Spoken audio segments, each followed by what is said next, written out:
guys, before we get started, I just want to go ahead and say that a lot of people say that seasons 2 and 3 are a show of wasted potential. I would, however, say, where was the potential to begin with? If anything, seasons 2 and 3, train wreck that they are, save the show for me. They make it interesting enough to watch. With that, we are going to have to do another content warning for this video. Once again, for all the things, mostly discussions of self-harm, etc. I don't go into super big detail with anything, once again, but it is talked about. But without further ado, let's get into it. At the end of last season, Peter left with his mother, leaving Roman in a state of disrepair. His mother revealed to him that he is a vampire and that she brainwashed him into having unconsensual intercourse with his sister, thus producing daughter Nadia Godfrey. Roman then killed himself and drank his mother, assuming his full vampire form. Heading into season 2, Roman Godfrey has ascended the Godfrey throne and is in charge of Godfrey Institutes. The only person to give him any sort of pushback is none other than gay mad scientist icon, Johann Price. Now that Roman is a full vampire, he struggles against his bloodlust, unable to stop himself from fully draining those he uses to feed. Peter returns to town as his mother has been arrested and jailed in Hemlock Grove. Peter and Destiny need to come up with $20,000 in order to get a lawyer on retainer. And who does Peter know that's filthy rich other than Roman Godfrey, who is truly in his Roman Roy era? Because of how angsty the bloodlust is making Roman, he is a terrible boss to work for. Are we surprised? Not really. Peter asks Roman for the money, and Roman refuses, clearly still hurt about being abandoned. Later that night, a girl crashes her car outside of Roman's house and asks to call a tow truck. This girl's name is Miranda Cates, new love interest. It's the dead of night and the towing business is closed, so Roman offers for her to stay there. She does, despite Roman being so infinitely creepy all the time. The next day, she gets her car towed, and you'll never guess who her mechanic is. None other than Peter Romancic! Ooh! Peter gives her a quote on the car, and she is clearly upset by it, so Peter offers to go ahead and check around for some used parts so that it'll be cheaper. He then gives her a ride back to where she's staying, where he sees that it is in fact Roman Godfrey's millionaire bachelor pad. He then offers for her to stay with him in Destiny, to which she responds, "What's he gonna do? Eat me? Maybe!" You might also notice that I have a Who is the Killer sign up. That is because this season there is a new slew of serial killings. This time it is done by a group of dudes in silver masks who then disguise the killings to look like accidents. So we do have another murder mystery. Surprise, surprise. Once again, Peter and Roman are sharing dreams about these serial killings. On their own, they go to investigate and they run into each other. Roman refuses to work with Peter, but Peter begs him to work with him because they have to figure out what's going on with these dreams because it ended up so good last time. Last time, we also found out that Roman was Uncle Daddy to his half-sister's baby. Her name is Nadia. What happened to Nadia, you might say? Roman, being the wonderful father that he is, built a soundproof safe room and hired a nanny to watch after the baby. While Miranda is staying with Roman, he is being so creepy as per usual. He tries to come on to her, she rejects him, and then he sits in the shadows and watches her take a bath. Meanwhile, Miranda is also hanging out with Peter, who is fixing her car, and those two eventually do hook up. When Roman comes back from his accidental meetup with Peter, where Peter asks him to investigate the murders with him, he finds Miranda breastfeeding baby Nadia. Miranda is very confused. There's no reason she should be able to breastfeed baby Nadia. There's no reason she would be breastfeeding baby Nadia, but she is. Freaked out, Roman then sends her to Dr. Spivak, who is his family doctor. Dr. Spivak assures Miranda that nothing is wrong and that she just started lactating because she's spending so much time with a baby. Not really how that works, but okay. When Miranda gets back, Roman freaks out because he realizes that she told the doctor about baby Nadia, who he is keeping secret. Miranda asks why he's keeping baby Nadia a secret, and Roman tells her that the baby's grandmother is evil and dangerous. Miranda comforts Roman about his abusive mother, and then the two have sex. When I said last season that this was rip-off Twilight, it pales in comparison to how much this season is straight up doing plagiarism. We have our mysterious, rich, sexy vampire, our blue collar, sweet werewolf boy. We have our innocent human girl that's new to town. We're really 3 for 3 on the characters at least. We even get a creepy baby. So, you know, if you like Twilight, you might either love or hate this, to be honest. Do you want to get down? Yeah? Okay. While Miranda's doing a little bit of homie hopping, let's get into our side plots. Norman and his wife officially got a divorce. They are, however, jointly suing the Godfrey Institute for the wrongful death of Letha Godfrey. Norman and Olivia are officially dating now. Norman is very strange this season. He divorced his wife, kind of made up with her, is dating Olivia. Olivia kills his wife, and he doesn't know this, but right after she kills his wife, he asks her to go to Brazil with him while he's suing this place. I really don't understand his character at all in the slightest. Guess who comes back from the dead next? None other than Christina Wendell, but not for 5 minutes before Shelley Godfrey kills her once again and beheads her. Apparently, if you don't behead the werewolf, they come back. Shelley is still on the run because Sheriff Sworn, who blows himself up at the beginning of this season, and her uncle Norman pinned the murders on her in order to save Peter Romancic. She has been hiding out in abandoned buildings and in random people's basements because now she is friends with a little boy who she teaches how to read.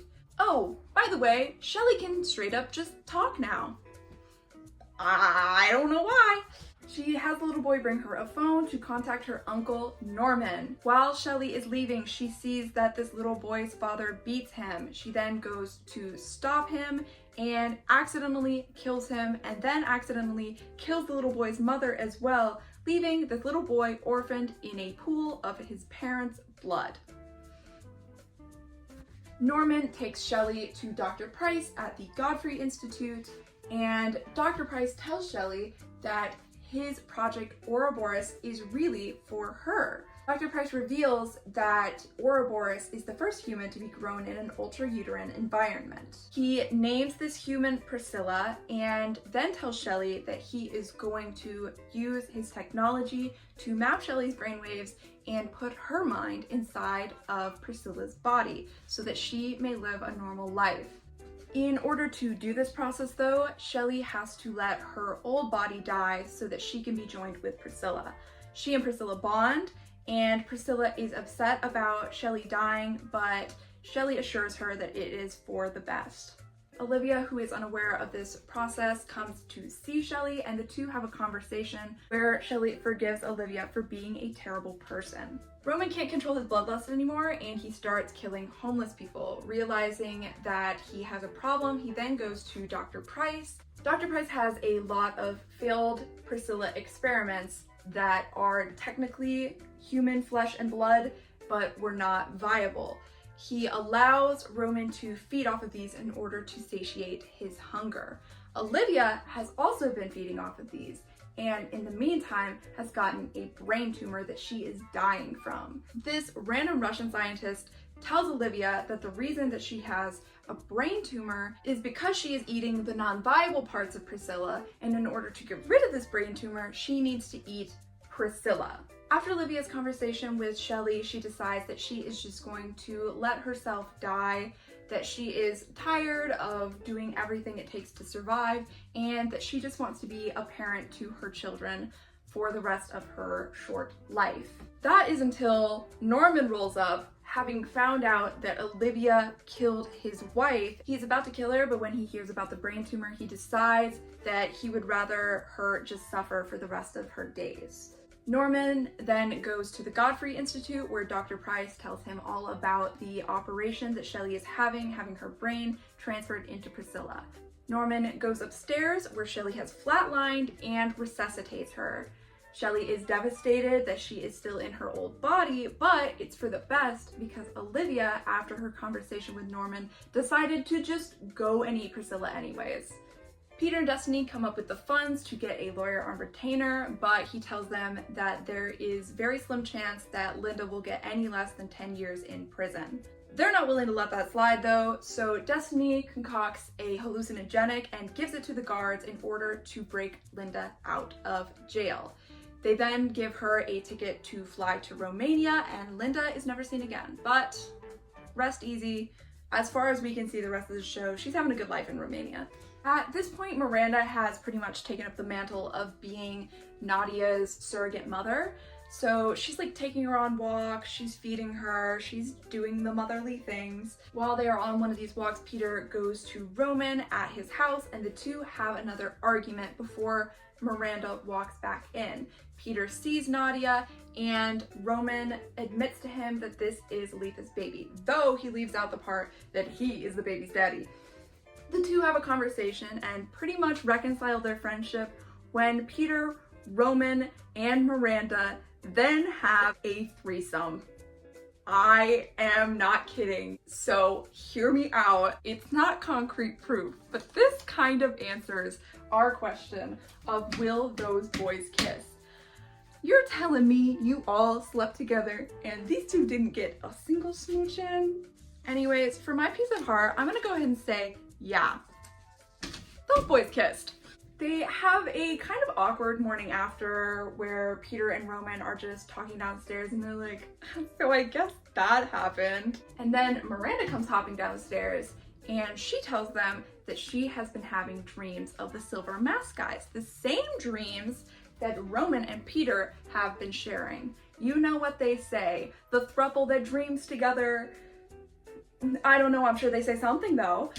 Peter and Roman decide that they're going to team up again and solve these murders. The boys are so back. After Sheriff Sworn died, there is a new sheriff in town, and that is none other than Clementine's twin, Michael Chasseur. He has been sent by the Order of the Dragon to kill Roman Godfrey. They suspect him of having murdered Clementine. Peter has been having a side hustle this season of gaslighting drug dealers into thinking that he's selling them hallucinogenics by shifting into a werewolf in front of them. Destiny tells him he really shouldn't do this because if he transforms too many times on an off moon, he will become a Vargolf. He does, however, do this like a dozen times throughout the span of a few episodes, so he's really not holding back there. Peter and Roman are investigating the Silver Mask guys when they are attacked by them. They manage to fend them all off after Peter once again transforms into a werewolf. Miranda is happening to pass by and sees Roman and Peter getting rid of the dead bodies. This freaks her out, so she goes back to Roman's house, takes the baby, puts the baby in a cardboard box in the back of her car, and drives to go see Dr. Spivak. Dr. Spivak talks her down, and she ends up going to Destiny's apartment where Peter and Roman are. Destiny spills the beans on Peter and Roman being a werewolf and a vampire, and Miranda takes this surprisingly well, if not a little freaked out, and just kind of goes with it. Destiny then has a vision about the Silver Mask guys and finds out they are actually a cult offshoot of the Order of the Dragon. She also finds out that the cult's main objective is targeting children with the Call, which is what Nadia has. Evidently, their whole thing is that one of these children has the Call, and killing this child will bring about the apocalypse. Yippee! Shelley finds out that her mom ate Priscilla and is devastated. Norman also finds out and decides that he now really does need to kill Olivia. I don't know why people keep going back on the whole Olivia killing thing. She is very obviously the problem. Roman is at this time getting blood transfusions from Dr. Price in order to unvampire himself so that he stops killing people. Olivia is pissed off about this because she killed a bunch of her babies so that Roman would be a vampire, but she gets even more pissed when Roman reveals to her that as soon as Nadia is old enough, he's going to give her the treatments as well and have her become human. Roman is on his last treatment when Olivia plots with the Russian doctor to kill Roman so that she can take Nadia. Roman, however, very easily overpowers this human woman and kills her and throws her in the Priscilla vat. Roman, before he can become fully human, then gets a phone call from Peter who says that he had been kidnapped and tortured and then turned and broke free, but that the kidnappers were with the cult and that they were going after Nadia. The whole gang returns to Roman's house, including Destiny bringing along a random Vargolf curer, and Roman's butler for some reason is pissed that Roman has people over. I don't know, don't ask. It doesn't matter though, because he then gets a crossbow through the head because, surprise, the cultists are attacking. After the butler is dead, they then take out the Vargolf curer and Peter transforms into a wolf. Destiny gets knocked unconscious and Roman starts feeding on the cultists. Miranda runs and hides in the safe room with the baby. It's, however, not a very safe room because one of the cultists comes flying through the window. Well, I guess it's a good thing that the baby suddenly has the power to melt people's brains with her mind, because the cultist starts bleeding from his eyes and collapses to the floor. Roman and Peter kill the rest of the cultists, and Peter is unable to turn back from his wolf form. Roman then pries the werewolf in half, reaches in, and pulls Peter out, and I guess he's fine. Miranda ends up meeting up with Dr. Spivak at the White Tower for some reason, and this is around the same time that Olivia has eaten Priscilla. In a twist, Dr. Spivak reveals that he used Miranda specifically for her blood because he knew that Nadia would have a bond with Miranda. Apparently, Miranda had donated her blood in the past, so he had a sample of it, and then he orchestrated her crashing her car outside of Roman's house so that she would come in contact with Nadia. This whole time, he has been vying for control of Nadia because she is the baby that is either going to end or begin the apocalypse is really vague. That's when Olivia steps in and she takes down Dr. Spivak, but not before Miranda runs with the baby and hides. Miranda goes and hides with the baby, and the baby starts blowing up monkeys with her brain. Olivia, going after her, then runs into Norman, who tries to kill her, but before he can, Olivia rips Norman's heart out and kills him. R.I.P. Uncle Norman, you won't be missed. Everyone else shows up at the White Tower where they find Miranda on the roof with the baby about to jump. She apologizes to Nadia and blames herself for the baby turning into a head-popping monster. I don't know why. She then tells Nadia that she is going to take her to see her mother and flings herself off the side of the building with the baby. But before they can fall to their deaths, Dr. Spivak, who has turned into a giant flying stingray, flies out, catches Miranda and the baby, and flies off into the sunset. This leaves us to who is the killer? Turned out to be a doomsday cult. That answers that question. And what is the deal with Letha's baby? Apparently she is the chosen one. Who knows what that means? Considering we just saw Nadia and Miranda get carried off by a giant stingray, everyone's doing surprisingly well at the start of season 3, you know, for this universe. Peter and Andreas, who is Destiny's boyfriend that we meet at the beginning of season 2 but didn't have a whole lot of impact in the story, are running a grift where they transform into wolves and steal trucks from people. They seem to be doing pretty good at it. I don't know. Olivia is no longer suffering from her brain tumor and wins in court against Roman to get custody of Shelley. Roman, Dr. Price, and Shelley aren't very happy about Olivia getting custody, but it is what it is. Evidently, there was a trial that found Shelley not guilty of the murders in the courts. However, people are still harassing her, thinking that she did the murders. So she's just really in an all-around not great place. Dr. Price is treating her for a while at the White Tower, but eventually the courts demand that she does have to go and live with her mother. Olivia's pissed at Dr. Price and decides that she's going to destroy his life's work. She brings in the FBI and Dr. Price is forced to destroy all of his research regarding Priscilla. This means that Roman can no longer feed on the extra Priscilla parts, and he is once again back in the rut of, I don't want to kill people, but I also can't control my bloodlust. Destiny and Andreas get engaged, and Peter wants to give them a little bit of space, so he goes to move in with Roman, who is overjoyed to have his boyfriend come live with him. Roman on a night outing is approached by a mysterious girl who kind of disappears every time he goes to talk to her, so he keeps going back to the same bar a few nights in a row. Eventually, he does talk to her and she manages to vanish again. Well, Roman gets back to his house and he is suddenly attacked by a strange creature. But the girl, now we know her name is Annie, jumps out and saves him, and what do you know? She's a vampire too. Peter gets home and he is alarmed by the fact that the front window of the house has been smashed in by the creature. I don't remember why, but Destiny's with him and she picks up a piece of glass that has the creature's blood on it and eats it. She then gets a vision of the creature at a nearby mortuary, so they go to check it out. They get to the mortuary and the creature jumps out and chokes Roman into unconsciousness. Destiny somehow is able to kill the creature with a needle, and Annie takes both the creature and Roman to Dr. Price at the White Tower. Dr. Price figures out that the creature used to be a vampire, but was then infected with a virus that made it want to hunt vampires. So, zombie vampires. Roman tells Annie about his missing daughter and Dr. Spivak, and Annie takes Roman to a group of her posh, civilized vampire friends that, once again, don't kill people.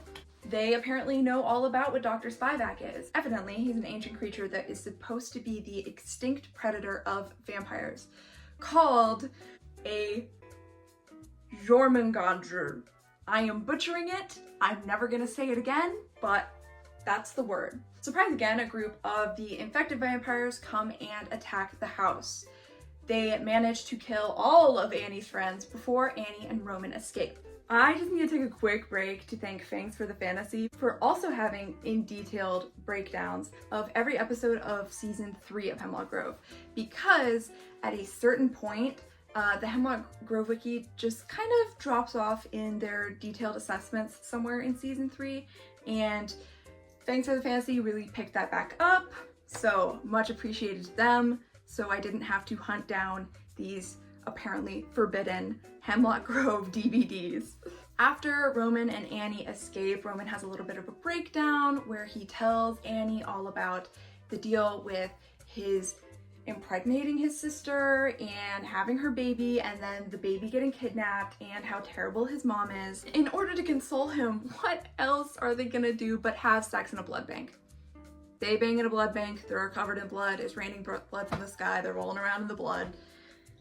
Anyways, of course a guard walks in on them and Roman ends up killing the guard, which makes Annie very upset. She is the quintessential non-violent, she's even a medic. She's like an army nurse. So she is like specifically high and mighty and moral, which is very funny for what we're about to find out.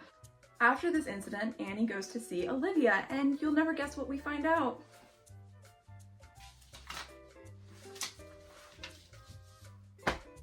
More incest!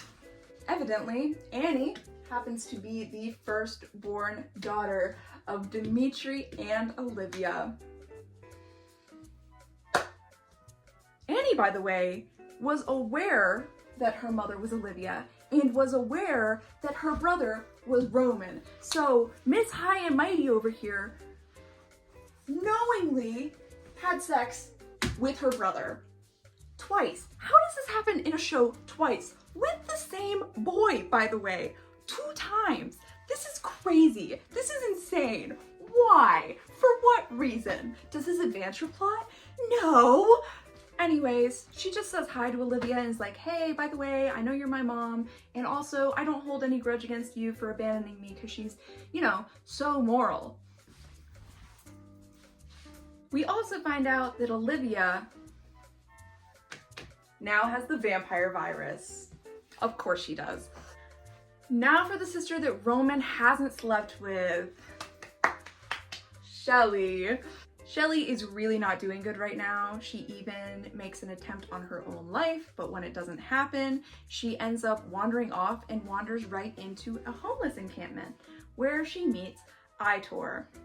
Now, I don't know Shelley's exact age at this point in time, but according to the Hemlock Grove wiki, when the show starts out, Shelley is 15 years old.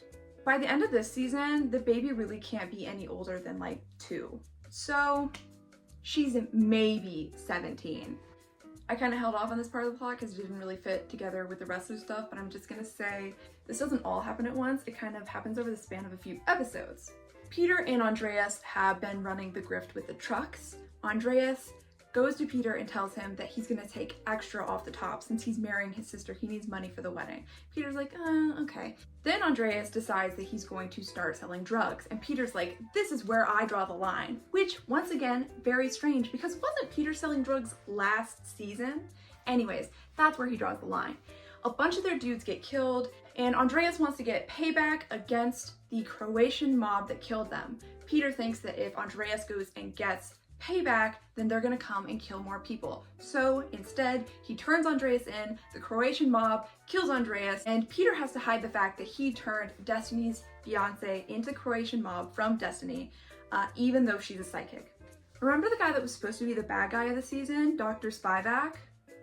Yeah, me neither. Totally forgot about him. But apparently he has Miranda and Nadia. Miranda's still alive. She tries to make a run for it. He catches her and brings her back. Then Dr. Spivak sends an assassin to kill the board of Godfrey Institute. And they kill obviously everyone except for Dr. Price and Roman. Why would we kill any of our main characters? We never get an explanation as to why he does this. It really seems not fitting with his motives at all, but that happens. Annie goes and tells Roman about the fact that she is his sister. Roman doesn't take this very well and they get into an argument and then they sleep together again.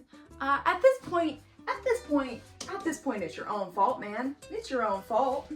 Peter calls Roman in to help hide Andreas's body, but he wants Andreas to be able to be found by Destiny so she can get closure. While this is happening, Destiny is getting visions and she's having bad omens and she kind of figures out that Andreas is dead, but she doesn't know why. Meanwhile, good for Shelley, she's become an important member of her new community. A couple of things happen, she kind of grows a backbone, she's able to stand up to other people, and she becomes a sort of pillar. Meanwhile, she starts dating Itor, who is like maybe 45, and that's definitely creepy because as far as I can tell, she is 17, 18 tops. Let's maybe give it the benefit of the doubt of 18, but this is a very obviously vulnerable young woman. So like, it's weird. It's weird whether she's legal or not, but you know, evidently she's happy, but you're not gonna convince me it's not weird.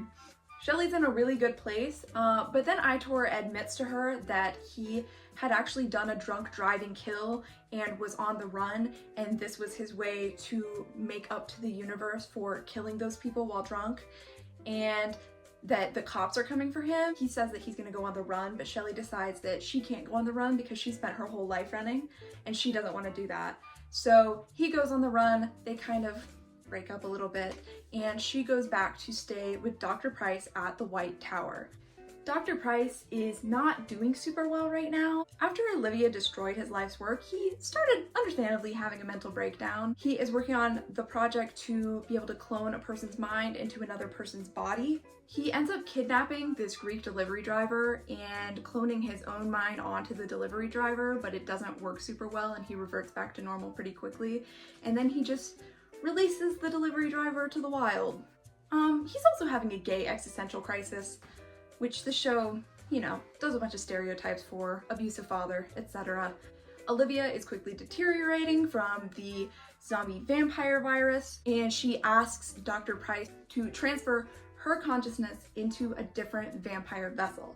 They find this other vampire and they do the procedure, but it doesn't really work because he's not a close enough match biologically. You know what that means. She's got to find a kid to clone herself onto. She goes after Annie and Roman, but it doesn't work out, so she sets her sights on Shelley. Shelley is about to give up her body for her mother to be able to use when Dr. Price shows her the video of her mother killing her Uncle Norman, who she was close to. Shelley then overpowers her mother and like chucks her across the room. She's got like super strength. It's wild. They really should use it more. But anyway, Olivia not able to get any of her children's bodies. Before I say what I'm gonna say next, I have to say, I think Dr. Price is my favorite character of the show. He's sassy. He's the only one that stands up to the Godfreys. He really cares about Shelley. He's a gay icon, but that delivery driver comes back and kills him, and I'm just not happy about that. Destiny ends up finding Andreas's body and knows that there's something shady going on because she's psychic, and she decides to pursue the lead. She ends up at Roman's front door and straight up asks him about it. He, with zero grace or politic, tells her the truth. She ends up punching him and he punches her back and it breaks her neck and kills her. Annie is there watching this because the two and she is deeply upset about him killing another human. Roman goes and hides the body and sets up a story that Destiny was asking too many questions to the Croatian mob about Andreas and they killed her. Peter is a little sus of this, but that's when they get a tip of where Dr. Spivak's lair is. They go to Dr. Spivak's lair and they find Miranda's dead body. They then go and find Dr. Spivak, who has, with Nadia's DNA crossed over with his. Don't ask me about it. Don't ask questions you don't want to know the answer to. He has made a bunch of mini Dr. Spivaks. It turns out that the Hormungangel, or whatever it's called, are super sensitive to vampire venom. I also don't want to know where that comes from. Roman whips a vial of this out, sprinkles it into the pond of the baby Dr. Spivaks, and they all die. They then face off with Dr. Spivak. They shoot a couple bullets at him. It doesn't work. Roman then bites Dr. Spivak, and that just kills him straight away. This villain was not here any this season. It's truly wild. Why was this even a plot? They get back Nadia, and woo, head popper incest baby is saved. Roman is having a mental breakdown due to the guilt that he is carrying from killing Destiny and hiding it from Peter, so he just starts going on a killing spree. Annie, being the morally righteous brother banger that she is, goes and tells Peter that Roman was actually the one to kill Destiny, and then gives Peter vampire killing bullets in order to kill him. Olivia, who had no success with Shelley, goes and kidnaps Annie. She straps Annie down, but one of the medical professionals sets Annie free, and Annie goes into a box and burns herself alive so that Olivia can't have her body. Olivia succumbs to the rest of the vampire zombie disease and eats herself. This is gonna be a fun board to wrap up, huh? Peter goes after Roman, and Roman originally kills Peter but doesn't behead him, so Peter comes back and decides that the only way he can kill Roman is if he takes wolf form. However, if he takes wolf form, he knows that he will become a Vargulf forever. Peter finds Roman at the old Godfrey Manor. Peter shifts into a Vargulf and is able to overpower and rip his heart out, officially killing Roman Godfrey. I feel like we have to do this now because it feels like an event. He is now, since he turned into a Vargulf, forever cursed to wander the earth as a wolf. Bummer. Let's do a quick wrap up then. Olivia Godfrey, dead, ate herself. Annie, burned herself alive. Roman got his heart ripped out by Peter, figuratively and literally. Destiny got her neck snapped by a slap. Dr. Price killed by himself, kind of. Dr. Spivak bit by Roman. Andreas kind of killed by Peter inadvertently. Miranda, she was in a tub of something. She's dead. Dr. Spivak killed her. Michael also died. I really didn't bring him up that much because it just wasn't an interesting plot line and didn't really go anywhere, but Michael also dead. 2 for 2 on Chaucer twins, both of them by Olivia Godfrey. And Peter roaming the earth as a wolf. So really the only people that are left are Shelley and Nadia, who we see driving off into the sunset when they stop the car to let in none other than that middle-aged man that was on the lam, Aitor. So I guess teenage Shelley and Itor are running off into the sunset with the head popper vampire baby. That's probably as much of a happily ever after as we will get from the show, so, you know, let what's dead lie. As messy as the show was, I had a really fun time breaking it down. This script took several days to write. It was so thick, and I really like how it turned out. I can't say that the ending was terribly satisfying. The last 2 seasons just weren't good, but you know, I enjoyed the ride. I'll see you guys next time. Be who you are for your pride.